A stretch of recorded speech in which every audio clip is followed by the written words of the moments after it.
Coming later this year is The Mean One from XYZ Films. This movie is obviously a parody of The Grinch, but is it going to face copyright lawsuits? That's something worth discussing as we break it all down right now.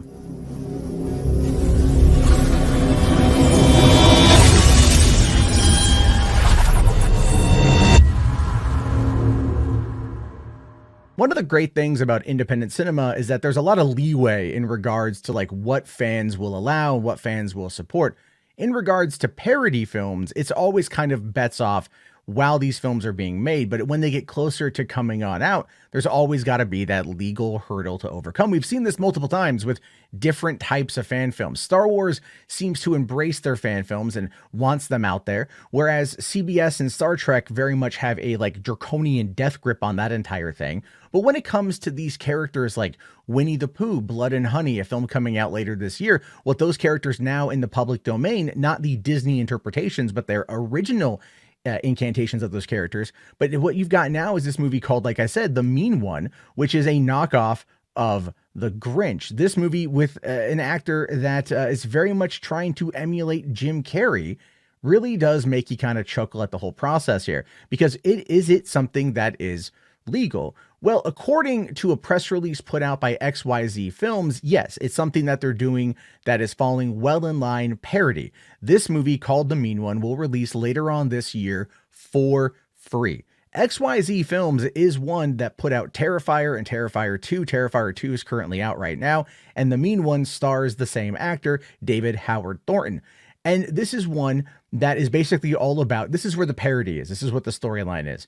The mean one, right? Kind of like how they, Fat Man was like Santa Claus and shit, but they called it Fat Man. The mean one lives above the festive town, not Whoville, right? Not Whoville, but another town. He despises Christmas, but apparently he's also a psycho murderer from what I can gather from the story. Our main hero is not going to be Cindy Lou Who, but instead it's going to be Cindy You Know Who. And she returns to the town 20 years after the mean one butchered her parents. So we can already kind of see, just based upon that particular synopsis, a literal like 2-sentence breakdown of what the movie is going to be, how crazy this thing might end up being. And if blood and gore is your thing, I have a feeling that when this movie drops in a couple months, it's going to be chock full of it.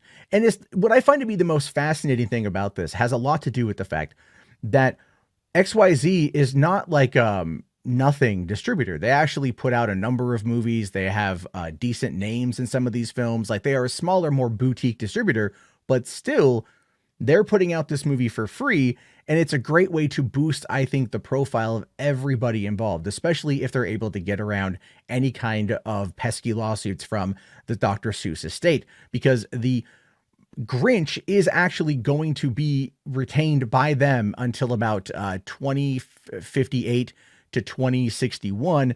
That is when that character should be released into the public domain. Although at this point, I don't really expect much of anything to be put out into the public domain if the Walt Disney Company has anything to do with it. And I'm talking just on a broad spectrum here. So when I think about a movie like this, especially as a person who's trying to get more into horror, I'm probably unreasonably excited for it. I love the Grinch character. I love the original animated film. I love the Ron Howard movie. The remake that came out just recently with Benedict Cumberbatch is okay. But to see that character taken, tossed on its head, and now made a psychotic, psycho killer bad guy, I think is going to be a lot of fun. But of course, I want to hear your thoughts about this. Let me know. Do you think it will survive the legal hurdles it needs to get released for free later this year? Let me know down in the comments. I'll talk to you guys later, and peace out.